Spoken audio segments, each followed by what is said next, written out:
안녕하세요. 오늘도 사연 살롱을 찾아주셔서 감사합니다. 저는 경기도 수원에 살고 있는 30대 후반의 여성이에요. 원래 서울에서 태어나 서울에서 살았는데 결혼을 하고 난 후 남편 직장 때문에 부산에 와서 살게 되었어요. 남편과는 딱 30대 중반에 만나 1년 정도 연애를 한 후에 결혼을 했네요. 남편은 저보다 1살 많았고 IT 대기업에 다녔어요. 저도 IT 쪽 일을 했는데 3년간 회사를 다니다가 퇴사하고 프리랜서로 일을 하고 있었고요. 같은 IT라고 해도 일하는 분야가 전혀 달랐지만 남편 정도면 결혼해서 살기 괜찮다고 생각했어요. 남편은 어릴 적에 부모님이 사고로 돌아가셔서 자식이 없던 작은아버지가 입양해서 키웠다고 들었어요. 그 작은아버지도 돌아가시고 작은어머니가 대학 때부터 계속 남편 뒷바라지를 했고요. 워낙 어릴 때 작은 집에 들어가 친엄마나 다름없다고 하더라고요. 그럼에도 성인이 되면 대면대면 해줄 수도 있지 않나요? 친가족인 작은아버지도 돌아가셨으니까요. 그럼에도 남편은 어머니와 통화도 자주 하고 잘 모시더라고요. 그 모습에 더 반했었네요. 저의 시어머니가 되신 남편의 작은어머니는 어릴 때부터 남편을 지극정성으로 키우셨다고 해요. 어느 정도였냐 하면 고등학생 때는 공부하는데 힘드니 갓 지은 따뜻한 밥에 좋아하는 반찬을 먹이겠다고 꼭 점심시간에 맞춰 도시락을 직접 갖다 주셨대요. 한 번은 남편이 소고기 특수 부위를 먹고 싶다고 무심코 말을 했대요. 그랬더니 시어머니가 그걸 사러 마장동까지 택시를 타고 가다가 사고가 났었다고 하네요. 그때만 해도 지금처럼 앱이나 인터넷으로 쉽게 특수 부위를 살 수 있었던 때는 아니었으니까요. 그렇기도 했고 시어머니는 직접 잡는 데에서 좋은 거 사다 먹이시겠다고 거기까지 가셨대요. 큰 사고는 아니었지만 그 이후 허리에 문제가 생겨서 자주 아프고 오래 서 있지를 못한다고 해요. 남편이 대학에 가서도 아르바이트 한 번 안 하고 학교를 다녔는데 시어머니가 뭐든 전부 해주셨기 때문이라고 했어요. 그 이야기를 하며 남편은 진심으로 평생 잘해드릴 거라고 하더라고요. 정말 진심처럼 보였어요. 수영아, 너도 우리 엄마 잘 모셔줄 거지? 내가 기대해도 되지? 집안 어른들한테 잘하는 거야 당연하지. 오빠도 우리 부모님한테 잘해줘. 물론 그렇지. 그래도 우리 엄마는 좀 특별하잖아. 그러니까 내 마음을 알아달라는 뜻이야. 알았어. 그렇게 할게 오빠. 보니까 어머니한테 진심인 것 같아서 나도 더 잘해야 될 것 같아. 그렇게 저희는 결혼을 약속하고 양쪽 집안에 인사를 드렸어요. 시어머니는 저한테도 아주 잘해주셨어요. 아가씨, 우리 진우랑 잘 살아줘. 진우 부족한 거 아가씨가 잘 보듬어주면서 살아줘. 나는 그거면 돼. 저야말로 부족한 게 많은데요. 저희 잘 살게요. 저희 부모님도 남편과의 결혼에 큰 반대는 안 하셨어요. 상견례도 무사히 마치고 결혼을 하게 됐는데 신혼생활 1개월도 채 안 돼서 남편이 직장을 부산으로 옮긴다는 거였어요. 제가 프리랜서니까 어디서 일을 해도 상관없다고 생각하실지 모르겠지만 당시 저는 작업실을 갖고 있었어요. 또 생활 전반에 관한 게 전부 서울에 있는데 선뜻 지방으로 내려가는 게 쉽지는 않더라고요. 남편도 상당히 곤란했던 게 시어머니와 거리가 멀어지는데 혼자 두고 내려가기 좀 그랬나 보더라고요. 엄마 몸도 불편하신데 멀리 떨어져 있으려니 이만저만 신경 쓰이는 게 아니네.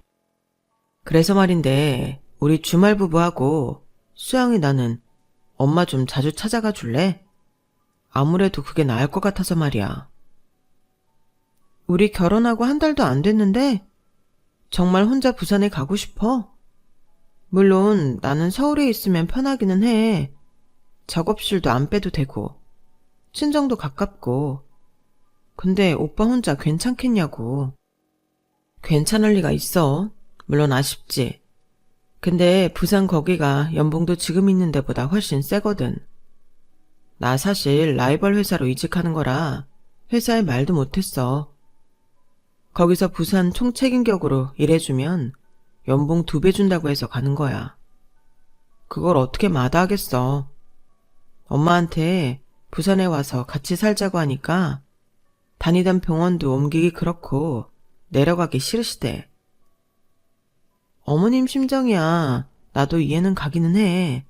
근데 나도 일하면서 왔다 갔다 하는 건 쉽진 않긴 한데. 너 우리 엄마 나랑 같이 잘 모시자고 했던 거 잊었어?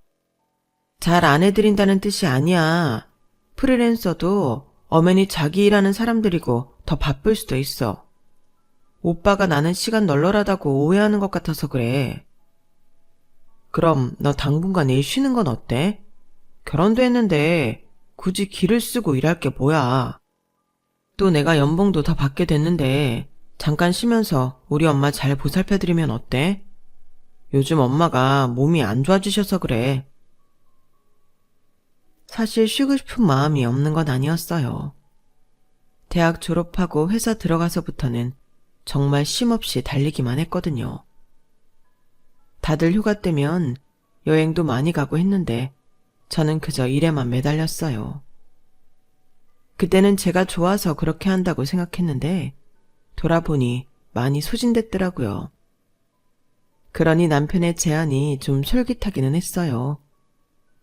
제가 신혼여행 가서 그렇게 여행 다니니 좋다고 이제는 좀 쉬고 싶다고 말했는데 그걸 기억하고 말해주는 것 같아 고맙더라고요. 근데 내가 같이 안 벌어도 괜찮겠어? 네가 계속 놀 것도 아니고 1년이고 2년이고 쉬고 나서 또 할 거잖아. 대신 엄마 좀 잘 보살펴 드리면 좋겠어. 남편이 자기를 키워준 어머니를 굉장히 각별하게 생각하는 게 감동적으로 다가오더라고요. 그래서 남편 말대로 하기로 하고 일을 당분간 접기로 했어요. 이쪽 일이 쉬는 게 결코 좋지 않기는 한데 그래도 큰 마음 먹고 놀아보기로 한 거죠. 남편은 얼마 안 돼서 부산으로 내려갔고 저는 시댁에 자주 드나들며 시어머니 상태를 보고 병원도 모셔다 드리곤 했어요. 일 안 하니까 참 편하고 좋더라고요. 저의 일이 마감이라는 게 있어서 항상 그 압박감이 있거든요. 거기에서 해방되니 얼마나 좋던지요. 그렇게 저는 여유를 부리며 시어머니를 보살피고 몇 개월을 살았어요. 그랬는데 점차 남편의 태도가 변하더라고요. 저더러 자기 엄마 잘 보고 있는 거 맞냐며 이제는 매일 가라고 요구를 하는 거였어요. 주말에도 서울에 안 오는 날이 많아졌고요. 전화하는 목소리도 냉랭해졌고 짜증도 많이 냈어요. 제가 전화하면 잘 받지도 않았고요. 카톡도 잘 안 보더라고요. 그러면서 시댁에 할 일만 일주일에 한 번씩 쫙 리스트를 써서 보내는 거였어요. 내 돈 받아서 놀고 먹으면 이 정도는 해야 되는 거 아니야? 이것도 안 하면 너무 양심 없는 거지. 저한테 쉬면서 시어머니 가끔 들여다보라고 했던 말은 남편이 먼저 한 거였어요. 저는 열받아서 남편한테 전화했지만 또 안 받더군요. 그래서 아예 녹음 메시지를 남겼어요. 제가 얼마나 화가 났는지 목소리를 들어야 될 것 같아서요. 오빠, 이런 식이면 나 그냥 일 다시 할게.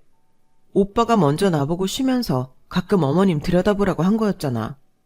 근데 이제 와서 놀고 먹으니 이 정도는 하라니. 오빠가 하라는 거 그거 도우미도 못한다고 도망갈 양이야. 이러려고 나보고 일 그만두라고 한 거야? 제가 세게 나오자 남편은 저한테 전화를 하더군요. 다 죽어가는 목소리로요. 왜 그렇게 화난 거야? 내 말이 섭섭했다면 미안해. 나는 그저 평생 나 때문에 고생하신 엄마 좀 편히 해드리고 싶다는 게 너한테 너무 강요하는 것처럼 보인 것 같아. 나는 돈 번다고 여기 혼자 나와 있잖아. 요즘 일도 많고 그러다 보니 내가 말을 좀 실수한 것 같아. 네가 내 몫까지 우리 엄마한테 잘해주면 안 될까? 나 이거 어려운 부탁이라고 생각 안 했거든. 수영이 네가 이렇게 화내니까 내가 접고 올라가야 하나 별 생각이 다 든다.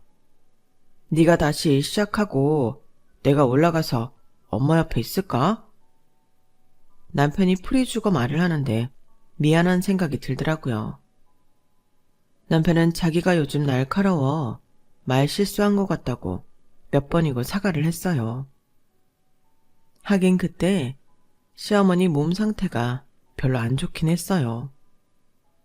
허리 때문에 다른 것도 안 좋은데 위궤양에 췌장염에 정말 안 아프신 데가 없었거든요. 저도 예전에 아빠가 한동안 아프셔서 아픈 사람 신경 쓰이는 게 어떤 건지 잘 알고 있었어요. 아빠는 지금 괜찮아지시긴 했는데 시어머니 허리 같은 경우는 완치가 되는 게 아니라 평생 아팠다가 나아졌다가를 반복하는 거라 남편이 더 힘들긴 했을 거예요. 저는 남편을 더 이해해야겠다는 마음으로 알겠다고 했어요. 그럼 주말에도 좀 올라오고 그래. 전화도 안 받고 톡도 안 하고 그러니까 서운한 생각만 들잖아. 나한테 다 떠넘기고 나 몰라라는 것 같고. 알았어. 나도 더 잘할게. 그리고 나 이해해줘서 고마워.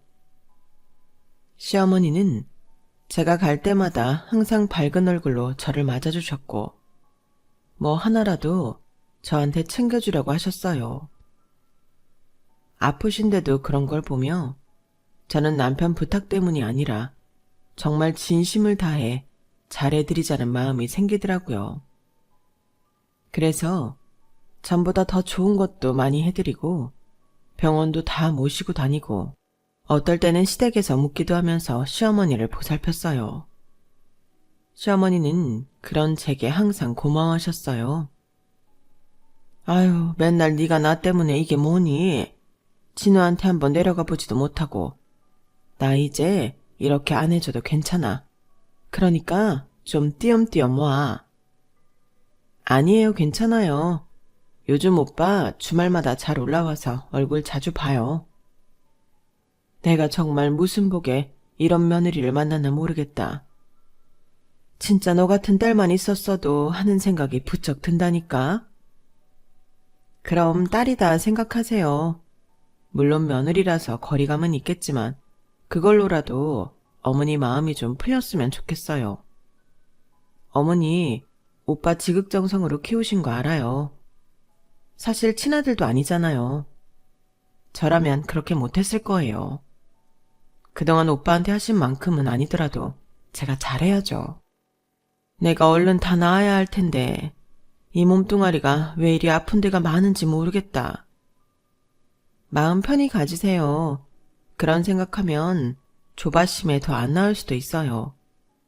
저희 아빠도 아프셨을 때 일부러 좋은 생각 더 많이 하고 그러셨대요. 그래서인지 요즘은 아주 건강하세요. 어머니, 얼른 나으셔서 저랑 오빠한테도 내려가고 좋은 데도 가고 그러죠. 진우가 어떻게 너처럼 좋은 애를 만났나 모르겠다. 진우 때문에 속상한 일 있으면 나한테 다 말해. 내가 무조건 네 편 대줄 거니까. 감사해요, 어머니. 실은 오빠가 연락 잘 안 해서 섭섭하긴 했는데 그래도 제가 이렇게 쉬면서 어머니 돌보고 있게 해주는 게 오빠잖아요. 제가 잘해야죠. 그렇게 시어머니와는 날이 갈수록 사이는 돈독해져 갔어요. 남편과 다투는 때가 있어도 시어머니와는 전혀 트러블이 없었어요.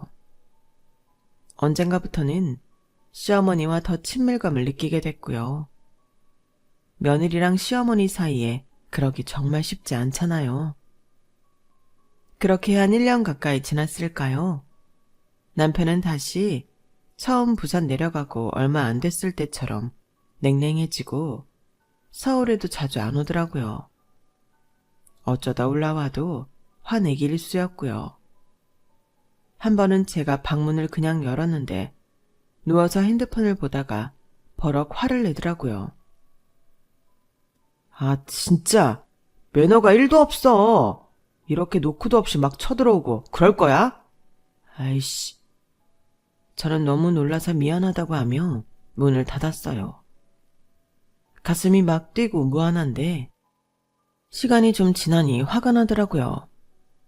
아무리 피곤하다고 해도 그렇지 이렇게 나한테 막대할 수 있나 싶었고요. 그래도 일하고 서울 오느라 힘들었을 텐데 대놓고 싸우기도 뭐해서 이해하고 넘어가려고 애써 참았네요. 하지만 남편은 갈수록 더 화도 잘 냈고 저한테 무심해지는 것 같았어요. 그렇게 2년쯤 지냈는데 남편이 회사에서 나온 건강검진을 안 받았다고 하더라고요. 자꾸 가기 귀찮다고 하며 안 하고 싶다길래 서울 온 김에 나랑 같이 동네 병원에 가서 하자고 했네요. 그때 남편이 연차를 내고 쉬고 있었거든요. 그렇게 귀찮다며 툴툴거리는 남편한테 이것만 같이 하면 쉬는 동안 하고 싶은 대로 하게 내버려 두겠다고 했죠. 그랬더니 얼른 자기가 먼저 나서서 병원에 가자고 하더라고요. 그렇게 저희는 같이 건강검진을 받았고 결과가 나오기만을 기다렸어요. 그런데 병원에서 저와 남편 둘 다 정확한 검사를 위해 큰 병원에 가봤으면 좋겠다는 거였어요. 의뢰서를 써줄 테니 꼭 가야 한다고 하면서요. 저는 겁이 덜컥 나서 몇 번이고 의사 선생님한테 얼마나 안 좋은 거냐고 물었지만 선생님은 애매하게만 얘기하더라고요. 모양이 좀 지저분해 보여서 그러니까요. 가서 검사하고 확인하셔야 해요. 별거 아니라고 하면 다행이고 지켜보면 되는 거니까 두 분 다 꼭 받으세요. 저는 걱정이 됐는데 남편은 별것도 아닐 텐데 뭘 그러냐며 병원에서 돈 벌어 먹으려는 수작이라고 하는 거였어요. 나 전에도 무슨 조직검사인가 해야 된대서 몇 번이나 가서 했거든? 근데 다 별거 아닌 걸로 나왔어. 이번에도 분명 그런 걸 거야. 안 봐도 뻔하지 뭐. 그래도 일단 해보라고 했으니까 가서 하자. 혹시라도 이상이 생겼으면 어떡해. 아, 진짜. 그러게 넌 왜 일을 사서 만드냐? 난 내가 알아서 갈 테니까 너도 알아서 가. 그래도 같은 병원에 가는 게 낫지 않겠어? 이 병원 저 병원 왔다 갔다 하기 힘들잖아. 그렇게 또다시 제가 겨우 설득해서 저와 남편은 큰 병원 예약을 잡아 위 조직 검사를 하게 됐어요. 저는 검사 결과가 어떻게 나올지 몰라 걱정이 됐어요. 하지만 이 사실을 친정 부모님은 모르셨고 시어머니만 어떻게 알게 되셨어요.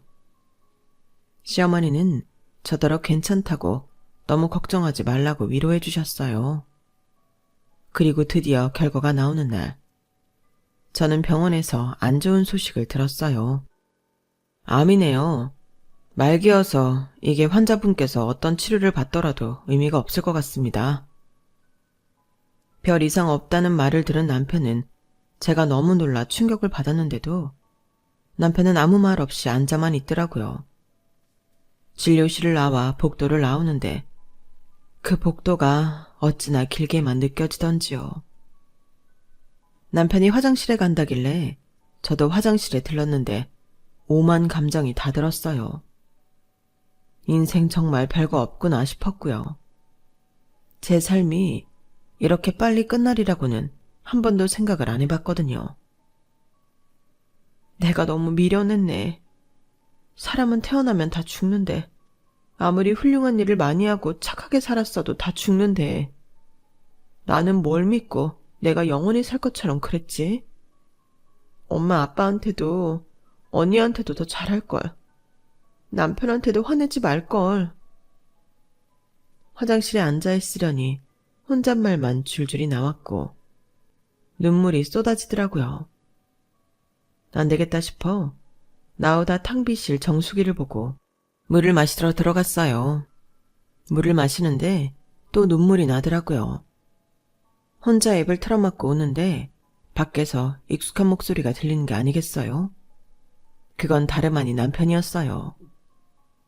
제가 고개만 살짝 내밀고 내다보니 남편은 아무도 없는 복도 한쪽 구석에서 핸드폰으로 통화를 하고 있었어요. 야, 그래. 내가 이날을 위해 이렇게 살았나 싶다. 안 그래도 제 보험 들어야겠다는 생각이 딱 들더라고. 그래서 쟤 모르게 보험 몇 개 들었거든? 쟤 죽으면 나올 게 10억쯤 되나? 그동안 쟤 내 돈으로 먹고 살았잖아. 그거 다 돌려받게 생겼다, 야. 뭐, 마누라 보험금 10억이면 남는 장사지. 그 말을 들은 저는 가슴이 쿵 하고 바닥까지 떨어지는 것 같았어요. 순간 진짜 심장이 쿵쾅거렸고 저는 그대로 정신을 잃고 말았네요. 제가 다시 눈을 떴을 때 옆에는 아주 걱정하는 표정의 남편이 있더군요. 수영아, 괜찮아? 어떡해. 너 충격 많이 받았지. 왜 안 그렇겠어. 그런 말을 들었는데. 남편은 연기를 하고 있는 거였어요. 저는 그 모습이 너무 소름 끼쳐서 남편이 괴물처럼 느껴졌어요. 제가 다 들었는데 이 사람은 그걸 모르고 저러니까요. 미안하다. 내가 더 챙겼어야 됐는데 그간 너무 소홀했던 것 같아. 얼마 남지 않은 시간 내가 네 옆에 있어줄게.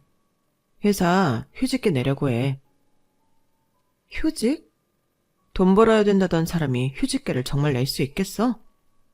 지금 돈이 문제야? 내가 너랑 같이 있을 시간이 얼마 남지 않았는데.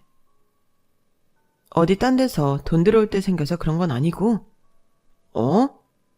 그게 네가 무슨 말 하는 건지 모르겠네. 나 전화 오는데 잠깐만 있어봐. 나 전화 좀 받고 올게. 그렇게 남편은 병실을 나갔어요. 저는 너무 큰 배신감에 뭐라 할 말을 잃었고요. 제가 그렇게 있는데 의사가 들어와 이런저런 이야기를 했어요. 저는 그 말을 듣고 바로 일어나 퇴원을 하겠다고 했죠. 남편은 그래도 되겠냐며 말리려 들었지만 저는 듣지 않았어요. 제가 바로 시어머니 댁에 간다고 했더니 남편은 오늘은 푹 쉬고 내일 가라고 하더군요. 그러면서 말했어요. 수영아, 너 이렇게 된 거 당분간 엄마한테는 말하지 마. 안 그래도 몸 약하신데 얼마나 충격받으실 거야. 그러니 절대 말하지 마. 알았지? 저는 아무 대답도 하지 않고 그냥 집을 나왔어요. 그리고 시댁에 갔는데 시어머니가 아무것도 모르고 웃으며 맞아주니 자꾸 눈물이 나오려고 하더라고요. 저는 눈물을 애써 참고 시어머니한테 아무 말도 하지 않았어요. 남편이 비밀로 하라고 해서가 아니라 제가 말하고 싶지 않았거든요. 그렇게 하루를 보내고 저는 다음 날 짐을 챙겨서 당분간 친정에 가 있겠다고 했어요. 나 이것저것 정리 좀 하고 싶어. 그러니까 내가 보자고 할 때까지 연락하지 마. 그래, 네 마음 충분히 이해해. 나 계속 서울에 있을 거니까 언제든 네가 연락하고 싶을 때 해. 내가 바로 달려갈게. 끝까지 저를 걱정해주는 척 연기하는 남편이 너무 역겨워 한 대 치고 싶었지만 저는 꾹 참고 그 집을 나왔어요. 그렇게 저는 친정에 가서 친정 부모님께 모든 걸 이야기한 후에 이혼 변호사를 찾았어요. 이혼을 하기로 결심한 거죠. 최대한 서둘러서 이혼 서류를 준비한 후 저는 남편한테 연락했어요. 남편은 기다렸다는 듯 저를 만나러 왔고요. 제가 이혼 소장을 내밀자 남편은 생각지도 못했는지 놀라서 저를 뻔히 쳐다보더라고요. 이게 뭐야? 웬 이혼? 야, 왜 이혼을 해? 너 아파서 그러는구나? 괜찮아, 우리 부부야. 이런 게 다 뭐라고. 나는 굳이 너랑 더 살 생각이 없어. 안 그러면 아주 진흙탕 싸움 하게 될 테니까 순순히 도장 찍어. 알겠어? 이러지 마, 수영아. 네가 지금 너무 충격받아서 그래. 나는 그동안 좀 마음이 나아진 줄 알았더니 그게 아니었구나. 이거 갖고 돌아가서 마음 가라앉혀. 혹시 나랑 이혼하면 니네 엄마 봐줄 사람 없을까봐 그래? 너 여기 와 있잖아. 그러니까 이제 네가 직접 보살펴드려. 아니야. 무슨 그런 소리를 해. 아니긴 뭐가 아니야. 내가 모를 줄 알아? 지금이라도 이혼 도장 찍으면 편하게 끝나니까 그런 줄 알아. 어떻게 할 거야? 너 이러는 이유가 뭐야? 아프면 더 나한테 매달려야 되는 거 아니야? 왜 이렇게 이혼하자 그러고 나한테 눈을 치켜뜨며 말하는 건데? 그럼 마누라 죽어서 10억 받으면 남는 장사라고 하는 인간을 내가 왜 봐야 되는 건데? 그간 속아서 산 것도 억울한데 그동안 나더러 보험 들으라고 했던 게 다 이런 때가 생길 걸 대비해서 그랬다며. 제가 말하자 남편은 너무 놀라서 얼굴이 하얘졌어요. 입을 쩝쩝거리며 말을 못하더라고요. 왜? 여태 말 줄줄이 잘하더니 아무 말도 못해? 말문이 막히셨나? 그래, 나 그날 병원에서 너 전화하는 소리 다 들었어. 그래서 내가 좀 알아본 게 있거든? 너 부산에 내려가서 결혼 안 한 척하고 살았더라?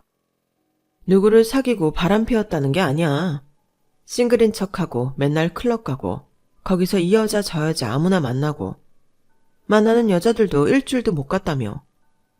다 그저 한번 놀 생각으로 만나고 어쩌다 좀 몇 주 만나는 경우도 있고. 너 그동안 그러고 살았다며. 니네 회사 사람들도 너 결혼한 줄 모르고 있던데?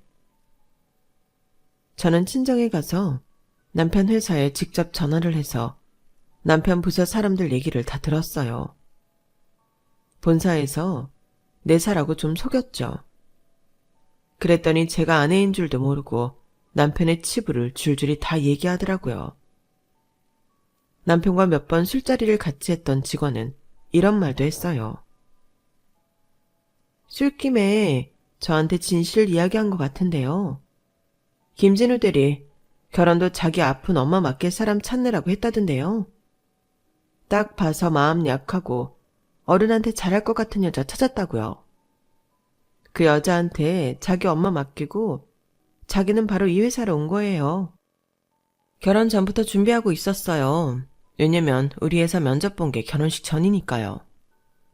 그 인간은 자기 자신의 자유를 위해 저를 철저히 이용한 거였어요. 나 너에 대한 증거 많아. 이거 다 들고 가면 너 법원에서 절대 못 이겨. 그러니까 그냥 여기 합의 이혼 도장 찍는 게 너한테 100배 1000배 나을걸? 너 돈 나가는 거 싫어하잖아. 건지지도 못할 돈. 이 돈 절대 못 건져. 네가 나한테 한 게 있어서 너랑 병원에서 통화한 그 새끼도 내가 흥신소 고용해서 찾아냈어. 그 새끼 너랑 같은 부류더라. 혹시 언제 무슨 일 있을지 몰라. 너랑 통화한 거 녹음 다 해놨더라고. 내가 그 녹음 파일도 입수했어. 넌 꼼짝 못해. 그러니까 도장 찍고 내 집에서 짐 싸서 나와. 남편은 잠시 생각하더니 혀를 차며 도장을 찍더라고요. 아, 젠장. 병원에서 전화를 하는 게 아니었는데. 에이, 한 푼도 못 건지게 생겼네. 너 지금 그거 걱정할 때가 아니지 않아? 병원에서 다시 연락 오지 않았어? 얼른 다시 오라고. 그건 네가 어떻게 알아? 귀찮아서 안 가고 있었는데. 또 병원에서 무슨 바가지 씌우느라 그런다고 생각했겠지. 그런데 너 가보는 게 좋아. 암은 네가 걸렸으니까. 무슨 개소리 하는 거야. 너 죽게 생겼으니까 아주 제정신이 아니구나. 아니, 너 전화 받는다고 나가고 의사가 들어왔거든. 그래서 나는 정확한 사실을 알게 됐지. 내가 암이 아니라는 거. 네. 그날 병원에서 남편 통화를 듣고 쓰러졌을 때 남편이 저를 병실에 두고 전화 왔다고 잠깐 나갔잖아요. 그때 의사가 들어와서 정말 죄송하다고 100배 사죄했어요. 이거 정말 죄송합니다. 파일 자체가 잘못 전달됐어요. 착오가 있었네요. 암 아닙니다. 임수영 씨는. 그리고 저 또 잘못됐을까봐 제가 직접 다 확인한 건데 실은 남편분이 좀 문제가 있네요. 이게 초기이기는 한데요. 남편분한테 알려야 될 것 같습니다. 그럼 남편한테 직접 연락하세요. 지금 나갔거든요. 그 순간 제가 할 수 있는 최고의 복수는 그거였어요. 제가 그 사람한테 초기 암이라고 알리지 않고 그냥 직접 알게 하는 거였죠. 제가 친정에 가서 이혼 준비를 하는 동안 남편한테 연락이 없는 걸 보고 그 인간이 병원 연락을 씹는구나 짐작은 했어요. 그런데 정말 병원에 안 갔더라고요. 빨리 가봐. 초기 암이라니까. 수술만 하면 괜찮을 거야. 우리 집에서 짐도 얼른 빼고. 그 집 우리 친정에서 해준 거니까 네 몫은 하나도 없어. 알겠어? 남편이 충격을 받아 멍하니 앉아있는 동안 저는 그 자리를 나왔어요. 그리고 남편 연락처를 차단하고 시어머니한테 어떻게 말해야 할지 고민을 했죠. 그래도 시어머니와는 많은 정이 들어서 걱정이 되더라고요. 마음도 아팠고요. 저는 직접 말은 못하고 시어머니께 긴 문자를 보냈어요. 남편과 이러저러 해서 헤어지게 됐다. 그동안 정 많이 들었는데 이렇게 인사드리게 돼서 죄송하다라고요. 남편이 자기 인생을 살기 위해 저를 시어머니 감봉시키려고 결혼했다는 말은 굳이 하지 않았어요. 그런 말까지 하면 키워준 엄마가 얼마나 가슴이 아프겠어요. 이런 일을 문자로 보내려니 저도 참 인간 같지 않다는 생각이 들었지만 어쩔 수 없었어요. 시어머니 얼굴을 보면 마음이 약해질 것 같았거든요. 저는 그렇게 남편과 정리를 하고 남편과 살던 집도 팔고 잠시 친정에서 지냈어요. 그러면서 제가 앞으로 지낼 곳을 찾고 있었어요. 그런데 저한테 생각지도 못한 일이 일어났어요. 그날 저는 제 작업실을 얻으려고 나갔는데 문자가 한 통 왔어요. 바로 시어머니였어요.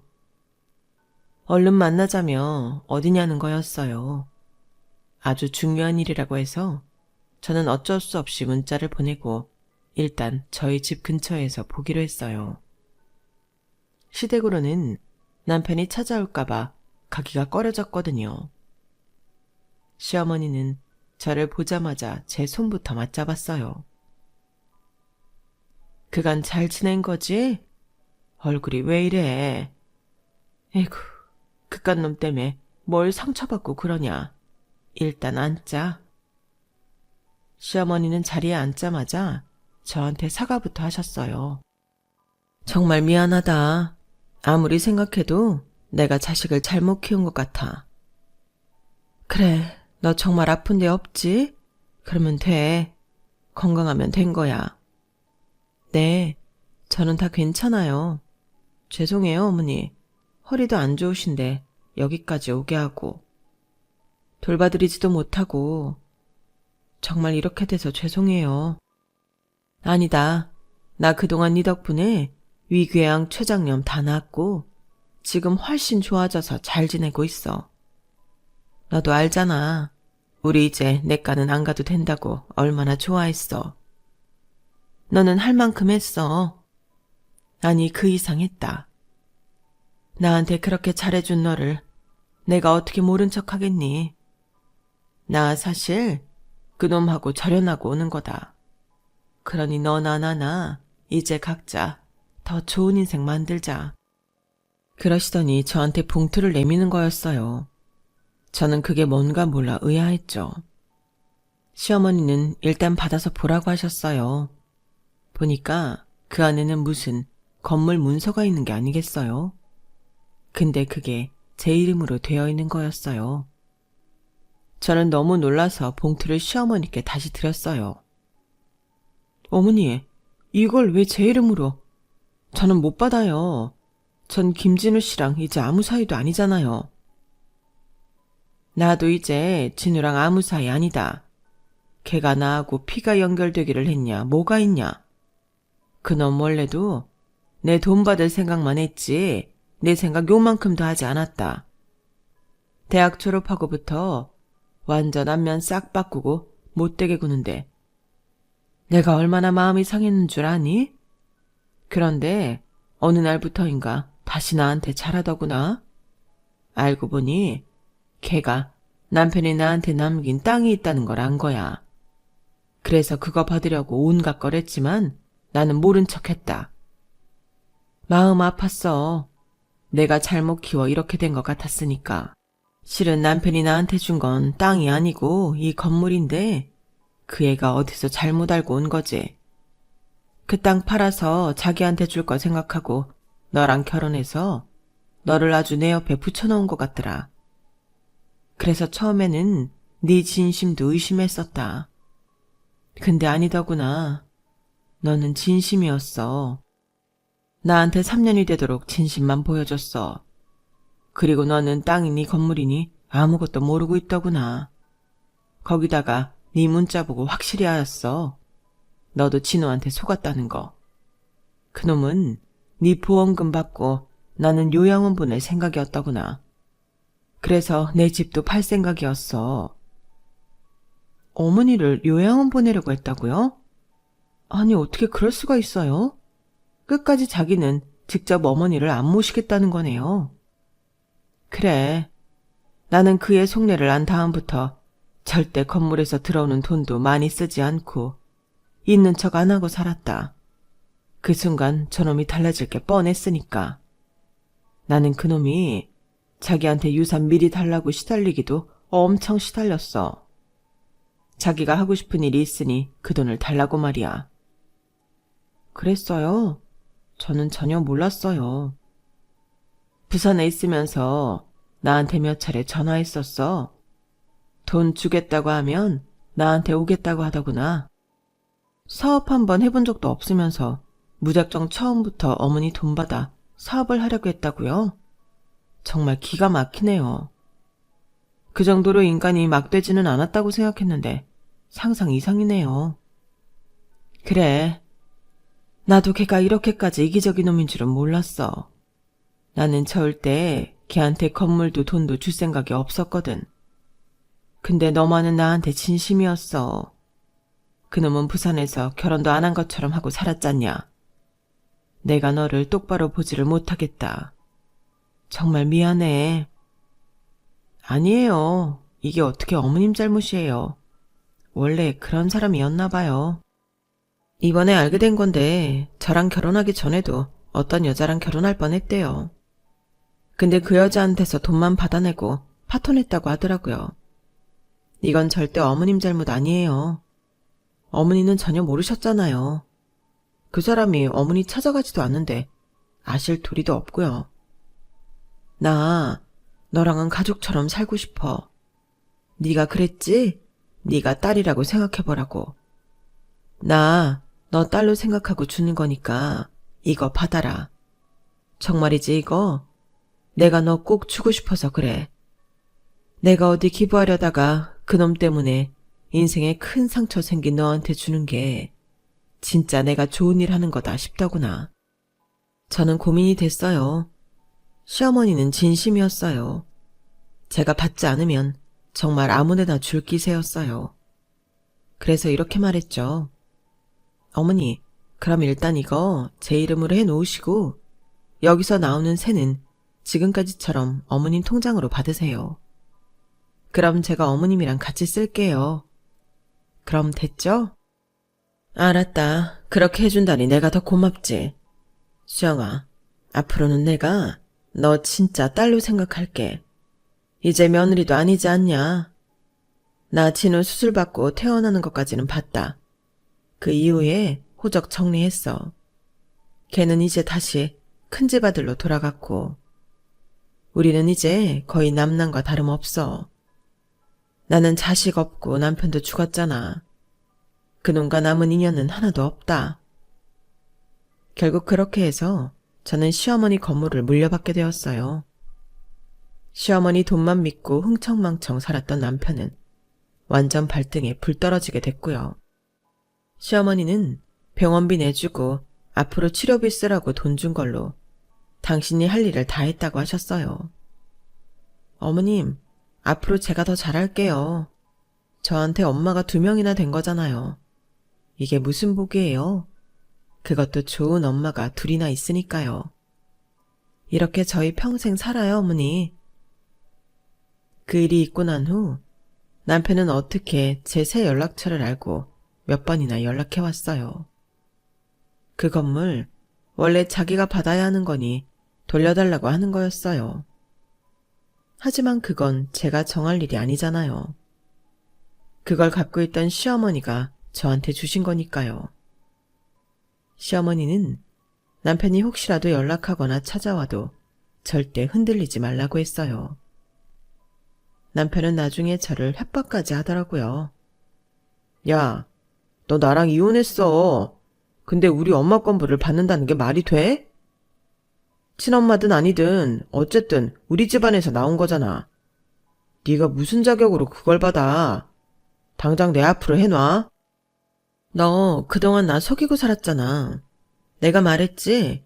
이거 법정 들고 가면 넌 완전 끝이라고. 내가 너 사회적으로 매장당하게 해줘?